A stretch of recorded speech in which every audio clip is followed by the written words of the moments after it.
Hola, hola, hola, hola, Grecia, ¿qué tal?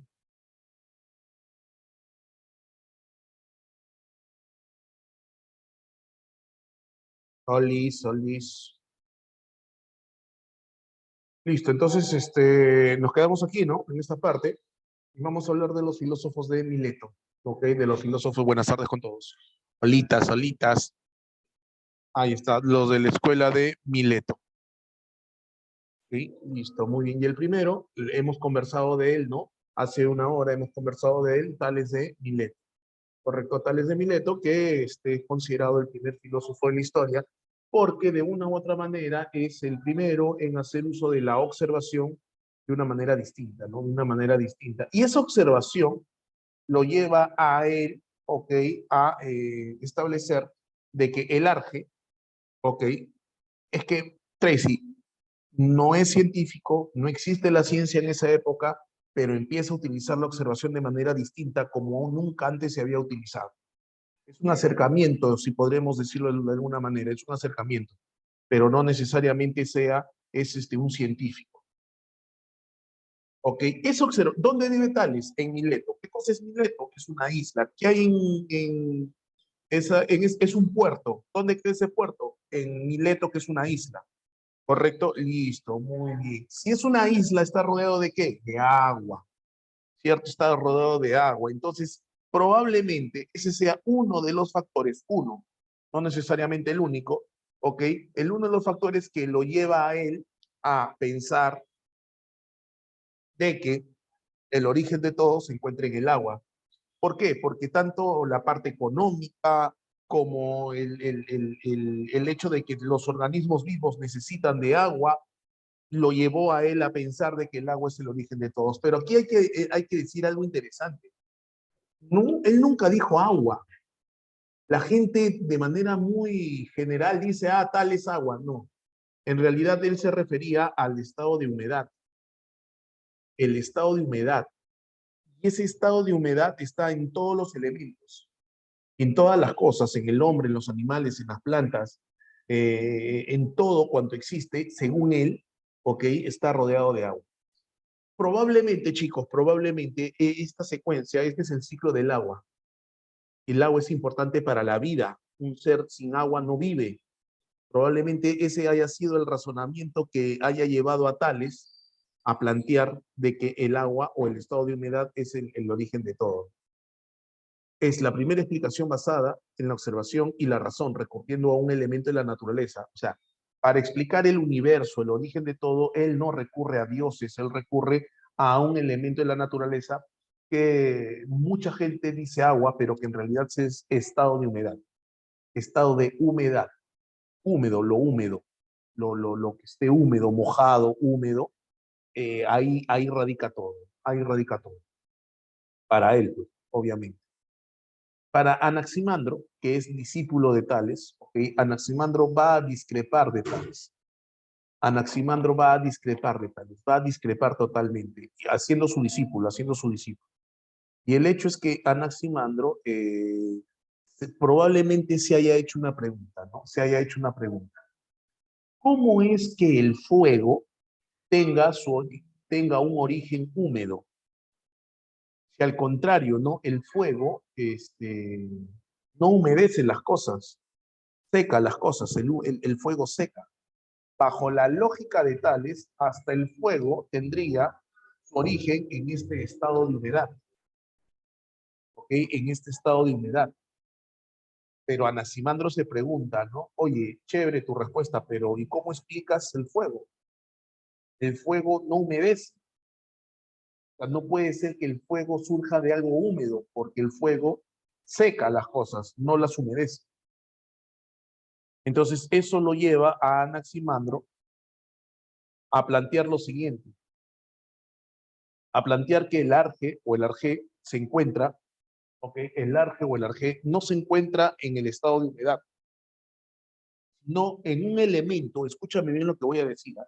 En un elemento de la naturaleza, en un elemento de la naturaleza, pero que no es ni agua, ni fuego, ni tierra, ni aire, no. No, profe, no. Es un elemento que se caracteriza por ser Indefinido, no se sabe qué forma tiene. Indeterminado, no se sabe realmente qué es. E infinito, ha existido desde siempre, por siempre y para siempre. Nunca dejará de existir. ¿Cómo lo llama Anaximandro a ese elemento? Lo llama el apeiron. Lo llama el apeiron. ¿Ok? Lo llama el apeiron. ¿Qué viene a ser el apeiron? Para Anaximandro es un elemento de la naturaleza, tal cual como agua, como aire, pero este elemento es el que le da origen, vamos a decirlo así, a los elementos básicos, y de los elementos básicos irán las demás cosas de la naturaleza, pero que todo se origina en este elemento. ¿Cómo es? No sabemos, por eso que es indefinido, que es indeterminado, pero lo que sí sabemos es que ha existido desde siempre, por siempre y para siempre. ¿Ok? Y que de ahí surge todo, desbaratando la tesis de que algo puede ser creado de la nada. Profe, pero ¿y el apeiron de dónde salió? Es que no salió de ningún lado, porque siempre ha existido. Eso es lo que plantea Anaximandro. Eso es lo que plantea Anaximandro. Anaxímenes. Y con Anaxímenes, que también es discípulo de Tales, con Anaxímenes vamos a encontrar una peculiaridad. A ver, recordemos. Tales de Mileto, estado de humedad. Tales de Mileto, estado de humedad. Anaximandro, el apeiron, perfecto. Pero Anaxímenes se pregunta, ok, Tales, tú dices estado de humedad, ¿no? Sí, perfecto. Tales, dime cómo es que del estado de humedad surge la roca, surge lo sólido, lo líquido, lo gaseoso. Dime, por favor. No dice nada. Anaximandro, ¿cómo es que del apeiron surgen los demás elementos, por favor? Y tampoco responde. Entonces, Anaxímenes, lo importante de Anaxímenes es que él va a ser probablemente el primero en tratar de explicar el proceso de transformación, ¿ok? De los elementos. Es decir, a partir de un primer elemento, ¿cómo es que se llega a formar otros elementos? Pero ¿cuál es ese primer elemento, profesor? ¿Cuál es ese primer elemento al cual se refiere Anaxímenes? El aire. El aire. Y probablemente la lógica de Anaxímenes, claro, puede ser entendido como soplo de vida. Ahorita llego a eso, ahorita llego a eso. Pero ¿cuál es la lógica de Anaxímenes? Y probablemente la lógica de Anaxímenes sea la misma que Tales. Es decir, la vida, los animales, las plantas, ¿qué necesitan para vivir? Agua. Entonces Anaxímenes también podría decir, ¿qué se necesita para vivir? Aire, sin aire se muere también. ¿Verdad, no, profe? Así es. Pero lo que añade Anaxímenes es el proceso. Es el proceso. ¿A qué proceso se refiere, profesor? A estos dos procesos, condensación y rarefacción. Condensación y rarefacción. Anaxímenes nos dice que cuando el aire está condensado, se convierte en sólido, sólido, roca, hielo. Y cuando el aire está enrarecido, no condensado, sino enrarecido, se convierte en fuego. Se convierte en fuego. Ahora, es momento de meditar. Primero, responderle a Mercy, ¿no? Eso del soplo de vida podría interpretarse de esa manera. Si nosotros recurrimos, por ejemplo, al texto bíblico, si recurrimos a la Biblia, al texto bíblico, ¿cierto? Nosotros vamos a encontrar que en el Génesis, cuando Dios crea al hombre, lo crea a su imagen y semejanza y soplo divino. Enrarecido es que hay poco. Empobrecido, Paula, poco. Rarefacción, poco. Empobrecido. Eso significa, Paula. ¿Ok? Entonces, sí, podría estar relacionado con el soplo divino. Podría, no digo que es así. Podría estar relacionado. Pero la gran diferencia entre Anaxímenes y Tales y Anaximandro, insisto y repito, la gran diferencia es, la gran diferencia es que Anaxímenes nos da, Tracy, te respondo, el apeiro, y tengo que retroceder un rapidito, esto es una representación, ¿ah? No es el apeiro, porque nosotros no sabemos qué forma tiene, no sabemos qué es realmente, pero para Anaximandro es el arjé, es el origen de todo, para él, para él, es el principio de todo el universo, el apeiron, ¿correcto? Ahora, tú me preguntas, ¿qué significa apeiron? No puedo decírtelo, ¿por qué? Porque es un elemento indefinido, es un elemento indeterminado, según la teoría de Anaximandro. Ahora, con Anaxímenes, te decía, el gran aporte de Anaxímenes es plantear, no, probablemente no tenga la razón, seguramente no tiene razón, pero eso no importa, sino que él se atreve o nos plantea la posibilidad de explicar, por ejemplo, cómo es que la roca surge a partir del aire, cómo es que el fuego surge a partir del aire, a partir de los procesos de condensación y rarefacción, cosa que no logra hacer ni Tales ni Anaximandro.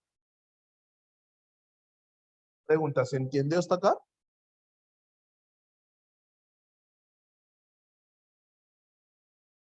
Listo. Ahora, listo. De la escuela de Efeso, Heráclito de Efeso. A este señor Heráclito es uno de los filósofos que más vas a recordar o debes recordar. A ver, yo creo que Anaxímenes discrepa con Tales, discrepa, porque para Anaxímenes el agua o el estado de humedad surge del aire, para Anaxímenes. Lo de la condensación. Condensado quiere decir que está concentrado. Como el aire está concentrado, ¿no? Encapsulado, forma lo sólido. Eso es condensación. Por eso se habla de sólido, de roca, de piedra, de tierra, de hielo, por ejemplo, ¿no? Y la rarefacción viene a ser enrarecido, pobre, no hay mucho aire. Y eso para él, no quiere decir que sea cierto, para él genera el fuego. ¿Cómo se formaría el agua? Una mezcla de condensación y rarefacción. Una mezcla. El problema con estas teorías, chicos, es que no nos dicen más allá de lo que algunos sabemos. Porque claro, entiendo tu pregunta. Ah, ya, con la condensación me explicas lo sólido, con la rarefacción me explicas el fuego. ¿Y cómo me explicas el agua? Es que no hay. Habría que cada uno sacar su propia conclusión, porque teóricamente hablando, los libros hablan de condensación, hablan de rarefacción, pero no más. No dicen de otros elementos o de la formación de otros elementos. Ok, lo que se tiene en la actualidad en parte es gracias solamente a Aristóteles, lo que se conoce de ellos. Claro, eso es justamente Allison, tanto lo sólido como lo que está condensado, como lo que está enrarecido, ambos surgen a partir del aire. Ahora, tú me preguntas, profe, ¿eso es racional? Solo es el inicio, por eso es que no hay una explicación racional. Claro, Aristóteles haya, ¿qué cosa? La fuerza vital. Puede ser, claro que sí, hay una influencia. Claro, hay una influencia. Estos filósofos son anteriores a Aristóteles. Aristóteles los leyó, si es que no conoció a uno de ellos de repente. Pero por lo menos leyó o tuvo conocimiento de sus teorías. Así que fácilmente había una influencia ahí. Ahora sí puedo avanzar. te decía de Heráclito, que a este filósofo lo tienes que recordar y lo vas a tener que recordar, porque de cuando en vez se vuelve a mencionar su teoría, porque se relaciona con filósofos, sobre todo contemporáneos. Cuando hables de Hegel, cuando hables de Marx, vas a tener que recordar a Heráclito. ¿Ok? Vas a tener que recordar a Heráclito. ¿Y qué plantea Heráclito? Mucha gente dice, el fuego. Para Heráclito el origen de todo es el fuego. Y la verdad, eso no es del todo cierto. ¿Por qué, profe? Porque lo que plantea Heráclito es lo siguiente. ¿Qué es eso, profe? Un río, ¿no? Sí, eso es un río. Heráclito dice la siguiente frase. Una persona no se puede bañar dos veces en las aguas de un mismo río. ¿Qué significa eso? Una persona no se puede bañar dos veces en las aguas de un mismo río. Pregunta, ¿qué implica? Implica eso. Tú te metes al río y te bañas, sales, tomas sol y te vuelves a meter al río. Pregunta, ¿es el mismo río, sí o no? La respuesta es sí. La respuesta es sí. Ajá, pero las aguas no.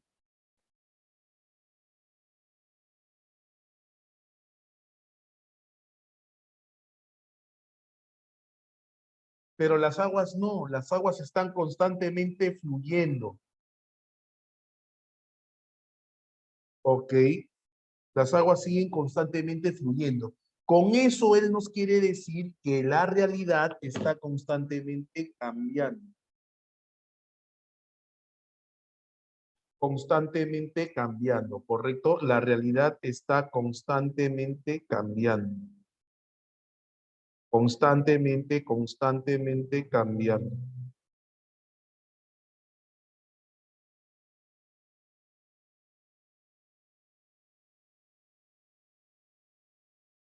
¿Me entiendes o no? Está constantemente cambiando. A ver, quiero que entiendas esto. Él dice la realidad. Cuando se refiere a la realidad, aquí se separa de los milesios, porque los milesios están preocupados o están interesados en encontrar el origen en un elemento de la naturaleza. Pero lo que le preocupa a Heráclito es la naturaleza y todo lo que implica la naturaleza. La naturaleza no solamente es física, la naturaleza también es aquello que no es físico. Por eso hablamos de realidad, la realidad, ¿ok? Y la realidad está constantemente cambiando. Acá hay una gran diferencia entre Heráclito y los milesios. El punto en común entre los milesios, a pesar de que cada uno plantea cosas distintas, es que los tres están interesados en encontrar un origen que explique el universo. Heráclito no está interesado en encontrar un origen que explique el universo, sino quiere explicar la realidad o el universo. Y esa explicación está basado en que todo cambia constantemente, que la realidad no es estática, la realidad es cambiante. Ahora, ¿cómo funciona esa realidad? ¿Cómo se genera el cambio? De la siguiente manera, uno, dos, uno, dos. Profe, se van a chocar, ¿no? Cuidado, profesor, que se chocan. Claro, lucha de opuestos, lucha de contrarios. Y del choque de estos dos surge el fuego, la contra. Ahora, ¿qué representa el fuego? Sí, representa el choque trae consigo ¿qué cosa? El choque que trae consigo, profe, conflicto, ya, bacán, pero ¿quién te ha dicho que el conflicto es malo? Ok, entonces la realidad cambia constantemente. Mira lo que voy a tratar de hacer. A ver, aquí no lo puedo hacer. Voy a salir de aquí. Ok, y mira lo que voy a hacer. Mira lo que voy a hacer. Voy a poner esto aquí. Voy a hacer esto. Mira, por favor, estás viendo mi pantalla, ¿no? Sí, ya está. Ahora, mira. Ey, perdón. No funcionó. Un rato, ahora sí. Mira, mira lo que voy a hacer. Y esto lo voy a mover aquí. Lo voy a hacer un poquito más pequeño. Esto. Mira, ¿qué ocurre? Ocurre lo siguiente, que este fuego, escúchame bien, así es. Espera, ahorita te explico lo de las flechas. ¿Qué ocurre? Lucha de opuestos, lucha de contrarios, oposición. Y de esta oposición surge el fuego. Pero no quede estático ahí, porque ese fuego va a representar una nueva postura a la cual se le va a hacer frente otra postura contraria y de la cual surgirá otra vez otro fuego. Y así lo voy haciendo constantemente. Este de acá representa otra postura y así sucesivamente. A lo que voy es,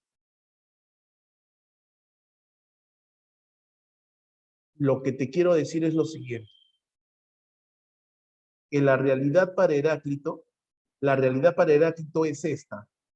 Hay una postura, hay una situación, se le enfrenta a una situación contraria y de ella surge el fuego. Y esto es la realidad constante, pero ese fuego se convierte en una nueva postura, distinta a las anteriores. Y esa nueva postura va a encontrar una postura contraria con la cual se va a enfrentar y va a surgir un nuevo fuego.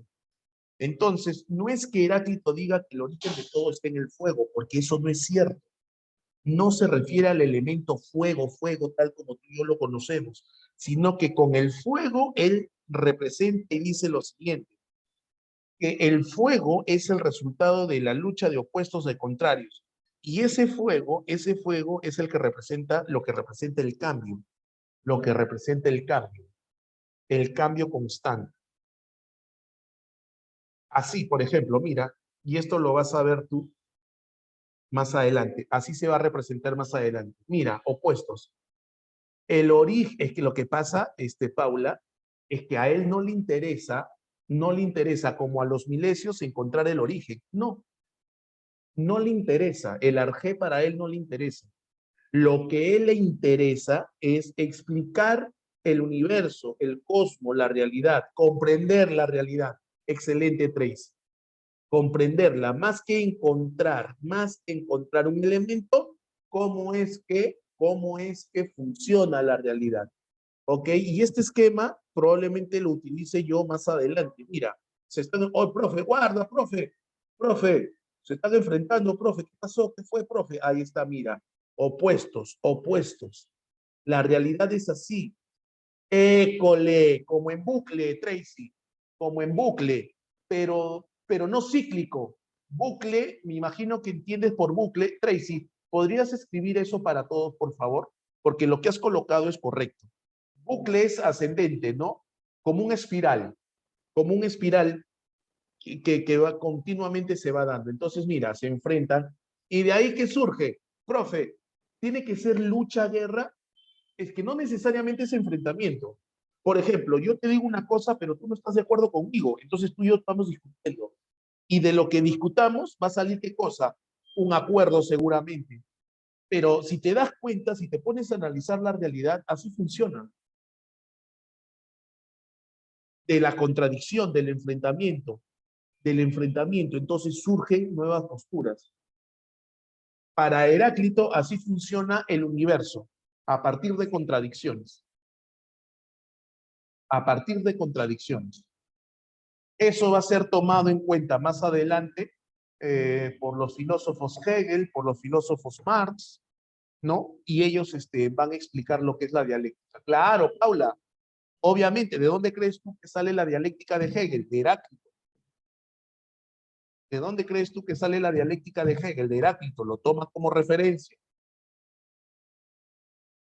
Ahora, Parménides, y acá también, muchachos, mucho ojito. ¿Por qué? Porque si hay dos filósofos que tienes que tomar en cuenta en este periodo, es a Heráclito y a Parménides. Es a Heráclito y a Parménides. ¿Por qué, profe? ¿Por qué a Heráclito y por qué a Parménides? Porque, muchachos, los dos tienen posturas opuestas, contrarias. ¿Qué acaba de decir Heráclito? Que todo está constantemente cambiando, que la realidad es constante cambio. A ver, ¿cuál es el punto en común? A los dos les interesa la realidad. A los dos les interesa la realidad, no solamente material, no solamente física, no la realidad, toda la realidad. Quieren explicar la realidad. Para Heráclito, la realidad es cambiante, movimiento constante.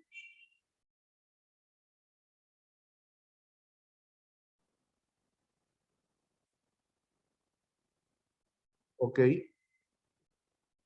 Movimiento constante. Claro, sí, sí, está mal dicho, está mal interpretado eso de que es el fuego, porque a él interesa entender y comprender la realidad. Y él, en todo caso, el origen o la explicación de la realidad es el movimiento, es el cambio. La explicación de la realidad o el origen de toda la realidad está en el cambio mismo, en el movimiento mismo, pero no en un elemento de la naturaleza. O sea, no es el fuego, no es el fuego. El fuego es una representación. El fuego es una representación. Más con Parménides, Salet, más con Parménides. Alison, eso es lo que hace, eso es lo que va a hacer Hegel más adelante. Eso es lo que va a hacer Hegel más adelante.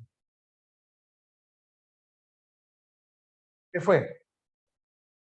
¿Qué fue, Silvana? ¿Qué fue? A ver, si entendemos por arjé, escucha bien, ¿eh? Escucha lo que voy a decir.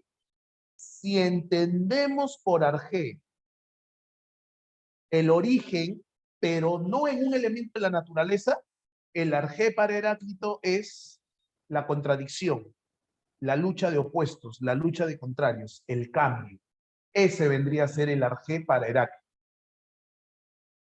Si entendemos por arjé origen, pero no origen en un elemento, lo cual lo diferencia de los milesios. ¿Se entendió?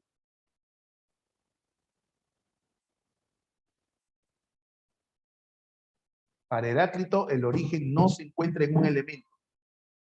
El origen de la realidad, cómo funciona la realidad. Silvana, el apeiron es el arjé para Anaximandro. A ver, escuchan. Para Tales, ¿cuál es el arjé? El estado de humedad. Para Anaximandro, ¿cuál es el arjé? El apeiron. Para Anaxímenes, ¿cuál es el arjé? El aire. Entonces, arjé es el elemento que según ellos da origen a toda la naturaleza. Eso es arjé. Y en el caso de Heráclito, el arjé no está en un elemento de la naturaleza, de nada, Silvanita. No está en un estado de la... Arjé o arché, es lo mismo. Arjé o arché, es lo mismo. Y en el caso de Heráclito, el arje o el arche, ok, está en el cambio mismo, en el movimiento mismo, que está representado por el fuego. El fuego vendría a ser el cambio, Ariana.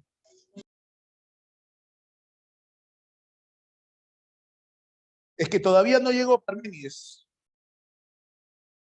No es el fuego como el fuego que tú y yo estamos pensando. No. El fuego representa para Heráclito cambio. ¿Me entendiste? Lo toma como referencia, como representación nada más. ¿Me entendiste? Aquí. Aquí.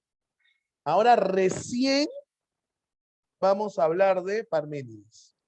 Y Parménides es el opuesto, el contrario de Heráclito, porque mientras que para Heráclito la realidad está constantemente cambiando, para Parménides el cambio no existe, el movimiento no existe, el movimiento es imposible. ¿Por qué? Porque para Parménides, ok, la realidad es el ser. La esencia de la realidad es el ser. Profe, el ser humano no, el ser. ¿Qué debo entender por ser? Por ser debes entender lo siguiente. El ser es y el no ser no es. El ser no puede ser no ser, porque si el ser pasa a ser no ser, dejaría de ser y eso no puede ser. ¿What? El ser es esencia y la esencia nunca cambia. La esencia nunca cambia. El ser nunca cambia. Él entiende el ser como esencia. Por ejemplo, ahí estás tú, ese eres tú. ¿What? Sí. Pregunta, ¿tú has sido alguna vez niño, sí o no? Escúchame, sígueme el ejemplo, por favor, sígueme el ejemplo. ¿Alguna vez has sido niño, sí o no? Pero ahora eres adolescente y algún día serás adulto y algún día serás anciano y algún día te morirás y algún día no estarás en esta tierra. ¿Estamos de acuerdo o no? Sígueme, por favor, la lógica, sígueme la lógica. ¿Ya? Listo. Pregunta, aquí estás tú siendo niño, aquí estás tú siendo joven, aquí estás tú siendo adulto, aquí estás tú siendo anciano y aquí estás tú estando muerto. Pregunta, ¿has cambiado sí o no? ¿Has cambiado sí o no? Increíblemente la respuesta es no. ¿Por qué? Porque nunca dejaste de ser tú. Este eres tú de niño, este eres tú de joven, este eres tú de adulto, este eres tú de anciano, pero nunca dejas de ser tú.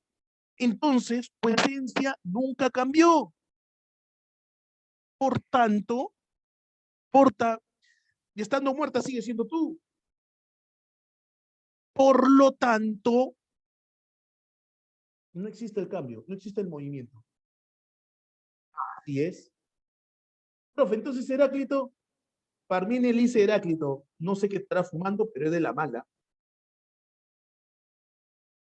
La realidad, dice, lee conmigo.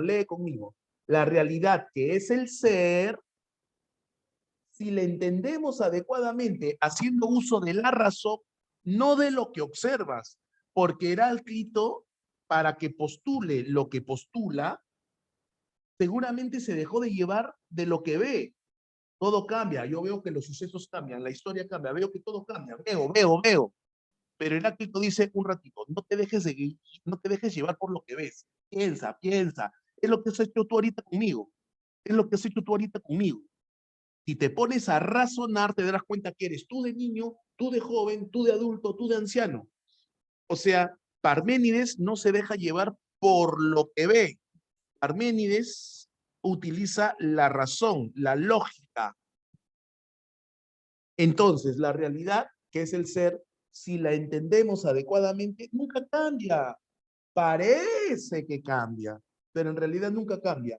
Es desde siempre y por siempre. Así será. Entonces, no hay cambio. Heráclito es el filósofo del movimiento del cambio y Parmenides es el filósofo de la esencia. ¿Entendiste, Jimenita? Me alegra mucho. ¿Cómo es la madera? A ver, háblame de la madera, háblame de la madera. ¿Qué pasa con la mesa de madera? Oye, yo tengo una mesa de madera, pero esa mesa de madera se le quebró una pata, pero sigue siendo mesa o sigue siendo madera. Sigue siendo mesa. Hay mesas de tres patas. ¿Me entiendes o no? ¿Me entiendes o no? Entonces, ahora, déjame contarte algo. Xenófanes, por ejemplo, o Zenón, me parece, Zenón, llevó este planteamiento de Parménides, lo llevó a lo que se conoce como las aporías. ¿Ok? Por ejemplo, tú sabes la famosa fábula en la que compiten la tortuga y la liebre, la tortuga y la liebre, ¿cierto? Tú sabes que compiten, ¿no? ¿Quién es la más veloz? ¿Cierto? Listo, muy bien. Arranca la competencia. La tortuga se mata de la risa. Oh, ¿con quién voy a correr? Con la tortuga. Esa tacha. ¿Cómo voy a correr con la tortuga hoy? Sí, vas a correr con la tortuga. Ah, sí, ya tortuga, te doy ventaja, te doy ventaja. Y arranca la tortuga, arranca la tortuga, arranca la tortuga. Y la liebre se queda jato y le da una ventajota. La tortuga jala, aplica turbo la tortuga, corre con todo. Oh, la liebre se levanta y dice, oh, la tortuga, y no la ve. ¡Hala, qué abusiva la tortuga! Y la liebre comienza a correr. La pasa y llega a la meta. ¿Quién ganó la carrera? Zenón o Genófanes, uno de los dos dice, no ganó la liebre. La liebre nunca alcanzó a la tortuga. Nunca la alcanzó. ¿Por qué? Porque mira esta lógica, que está mal, pero mira esta lógica. La tortuga avanza 10 metros. 10 metros, alucina, 10 metros. Para que la liebre la alcance, ¿tiene que recorrer esos 10 metros o no? Ya. Pero mientras la liebre corre esos 10 metros, la tortuga avanza 5. Entonces no la alcanzó. Para que la liebre alcance a la tortuga, tiene que recorrer esos 5, ¿sí o no? Pero mientras recorre esos 5, la tortuga avanzó otro poquito. Entonces no la alcanzó. Y así sucesivamente nunca la alcanzará. Ahí hay un error. A ver, mentalmente es imposible imaginárselo dado que el espacio es divisible. Ajá, listo. Muy bien. Dime, Paulita,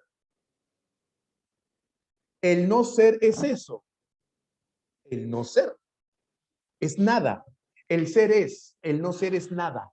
Nada. Y el ser no puede ser nada porque es ser. Es imposible que el ser sea nada.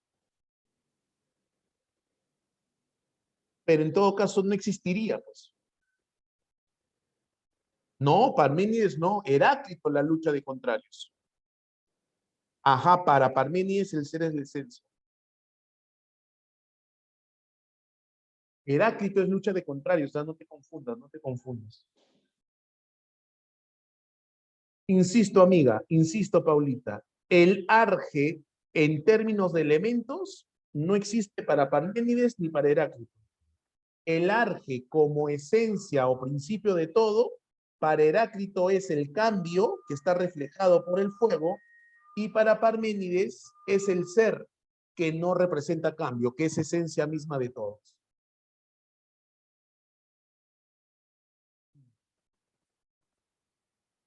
¿Ok? Eso vendría a ser.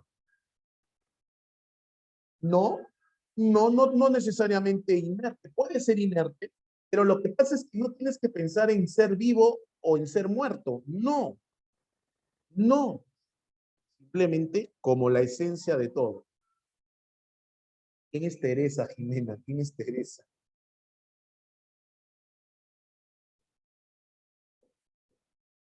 Ah, una novela. Ah, ya.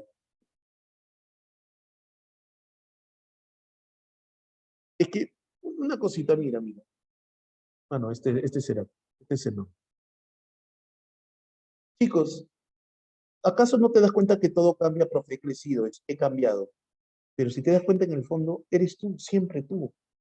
En el fondo siempre fue el mismo árbol que fue creciendo y se murió también, pero sigue siendo. Claro, eso dice Parménides. El movimiento es solamente apariencia, porque si te pones a pensar y a razonar, a analizar, no hay ningún cambio, porque la esencia se mantiene. Oye, te puedes pintar el pelo, te puedes cortar el pelo, te puedes poner el look de faraón, el que quieras. No, claro que no. Para Parménides no. El físico no. No.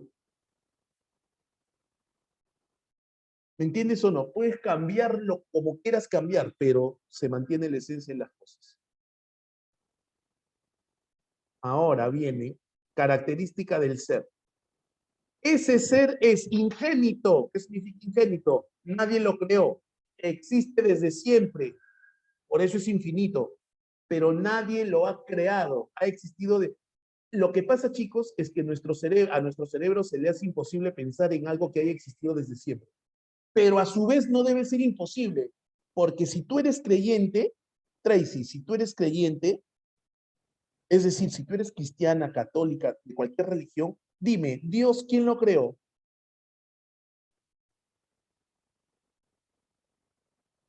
Nadie. ¿De dónde salió? De ningún lado. ¿Por qué? No es ningún misterio. Ha existido desde siempre. No es que haya salido de la nada. Él ha existido siempre. Si tú eres creyente, entenderás que Dios ha existido desde siempre y existirá por siempre. La Silvana, no estoy hablando de Dios, no de Cristo. Entonces, Dios es ingénito. Dios es ingénito. Así como el ser de Parménides. No, tú no, pues tú no vas a existir por siempre. Tú tienes un tiempo de limitación, tú sí.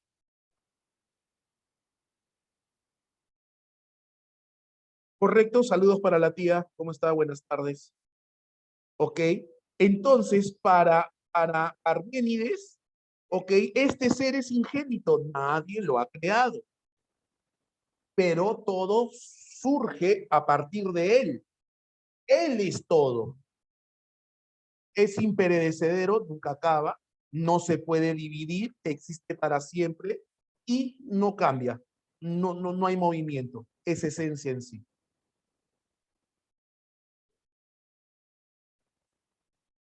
Pitágoras, uy, que nos vienen luego 15 minutos, ¿ah? Bueno, si lo quieres ver así, que será siempre Dios, sí, es así.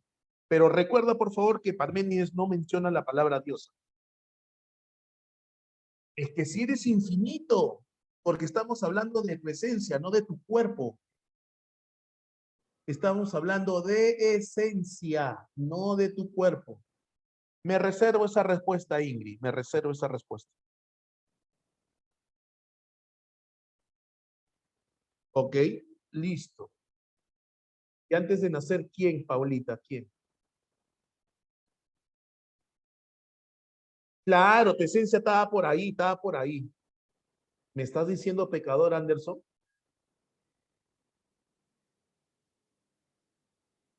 Ok, ok. Continúo. Ahora mira, Pitágoras, si has volado con Parménides y con, agárrate con Pitágoras, papá. Agárrate con Pitágoras. A Pitágoras también le interesa la realidad. También le interesa la realidad. Y él entiende la realidad distinto a Heráclito y distinto a Parménides. Para él, la realidad, así es, tu esencia siempre estará ahí, Medalí. Y tu esencia no es tu cuerpo. Tampoco, Freli, tampoco. No es que sea el número en sí, no es que sea el número en sí, sino la armonía. ¿Que los números te dan armonía? Sí. ¿Que los números te dan armonía? Sí. Pero ellos entienden que el universo es armónico, ordenado, y esa armonía, ok, esa armonía se refleja en los números, porque los números son exactos, precisos. Este es una concha, un caracol, una concha de caracol, ok, y aquí nosotros vamos a encontrar una, ¿cómo le llaman? Una progresión geométrica. Si medimos, vamos a encontrar progresión geométrica. Entonces, para Pitágoras, los pitagóricos, la realidad es ordenada. Ordenada. Mira lo que dice. Por ejemplo, mira este ejemplo. El rostro humano es armónico. La belleza, se considera que una persona es bella cuando hay armonía. Armonía. Entonces, la frente tiene esta distancia, 1/3 y 1/3. Los ojos, las cejas, mira, medidas. Y las medidas se representan a través de ¿qué? De números. Entonces, pero esto no solamente se da en el ser humano, en la naturaleza, por ejemplo, la concha, como te digo, ¿no? Ahí está la concha, ahí está. Hay armonía, precisión, exactitud, y eso se refleja en los números. ¿Qué te trae esto? Es una secuencia de Fibonacci.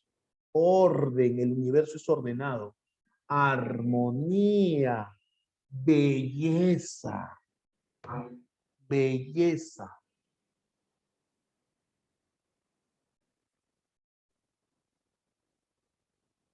Un ojo en la boca. Dime, Paulita. Ajá, muy buena pregunta. En el caso de los pitagóricos, en el caso de en el caso de los pitagóricos, ok, todo tiene armonía, todo tiene armonía. Ahora, ¿hay una armonía establecida? Seguramente sí, pero no todos cumplimos eso, ok, no todos, ok, no todos cumplimos, o sea, a lo que voy es que debe haber, es por eso que si hablamos de belleza, debe haber armonía. Y, por ejemplo, ubicas al personaje, el jorobado de Notre Dame, el jorobado de Notre Dame, ya, ahí no hay armonía, por ejemplo, entonces ahí no se habla de belleza, porque no hay armonía, ¿cierto? Pero así midas 1,50 m, hay proporción en tu cuerpo. No es que tus piernas midan 1 m y tu tronco solamente 50 centímetros, no. Hay armonía de todas maneras. Hay personas que no son armónicas, sí, para los pitagóricos, en esas personas no hay belleza, ¿no? Para los pitagóricos. Pero eso no es lo más importante. Lo más importante para los pitagóricos es que todo, tampoco Anderson, tampoco así, que para los pitagóricos, correcto, el universo está en armonía, en orden. Mire el universo. Ahí está. Mire el universo. Ahí está. Y ese movimiento es armónico. Orden. Hay orden, hay armonía, hay belleza. A eso se refieren los pitagóricos. Pero ¿cómo represento el orden? Con los números, pues. Con un excelente Grecia, un orden matemático. Pero no es que hayan dicho, ah, el origen son los números. No. Por eso es que Heráclito, Parménides y Pitágoras debe separarlos de los milesios.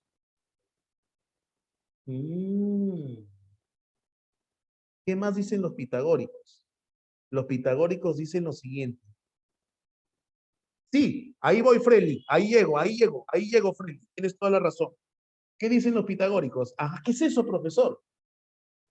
Es el número perfecto, la representación del número perfecto. ¿Cómo es eso, profesor? Para los pitagóricos hay una relación entre la aritmética y la geometría. Aritmética, mira, aritmética, 1, 2, 3, 4. Mira el triángulo. 1, 2, 3, 4. Ahí está, 1, 2, 3, 4. El 1 está relacionado con el punto. El 2, la recta que une dos puntos. El 3, el plano. El 4, el sólido, la tercera dimensión, las otras dimensiones. Los pitagóricos eran bravos de bravos. Bravo de bravos. Y al número perfecto lo llaman tétraquis. Profe, la tétraquis es el origen de todo. No. Es el número perfecto. Ok, Salet, muy bien. Es el número perfecto, el tétraquis o la tétraquis. Los pitagóricos eran monstruos en matemática, en aritmética y en geometría eran unos monstruos, pero también eran creyentes. ¿Creyentes? Sí, porque los pitagóricos, basados en los misterios órficos, que se refiere a un sacerdote llamado Orfeo, un personaje mítico llamado Orfeo, el cual explica el origen dualista del ser humano. El ser humano está conformado por dos elementos, según los misterios órficos, y los pitagóricos creen en esta teoría. ¿Cuál es esa, profesor? Alma y cuerpo. Y para los pitagóricos, el alma es inmortal. El cuerpo no. El alma es inmortal. Eso va a influenciar en el pensamiento de Platón, que nos toca dentro de pocas semanas. Eso va a influenciar en el pensamiento de Platón. Uy, 2:54. Corre, Tilín, corre, Tilín.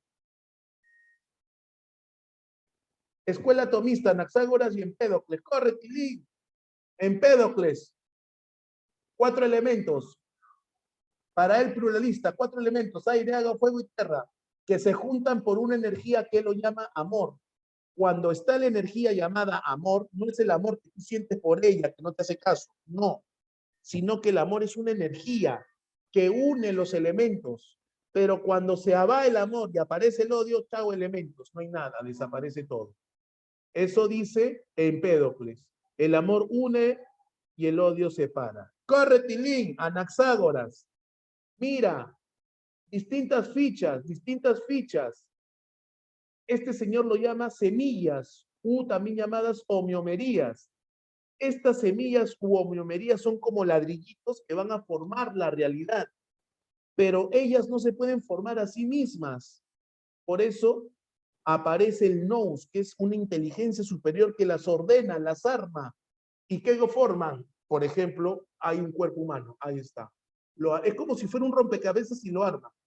Cada ficha del rompecabezas se llama homeomería, se llama espermata, que viene de esperma.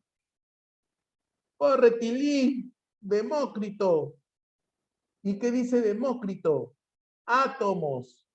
Cuando los átomos se juntan, ocupan un espacio y forman algo. Cuando los átomos se juntan, ocupan el espacio lleno y hay algo ahí, en este caso un árbol. ¡Corre, Tilín!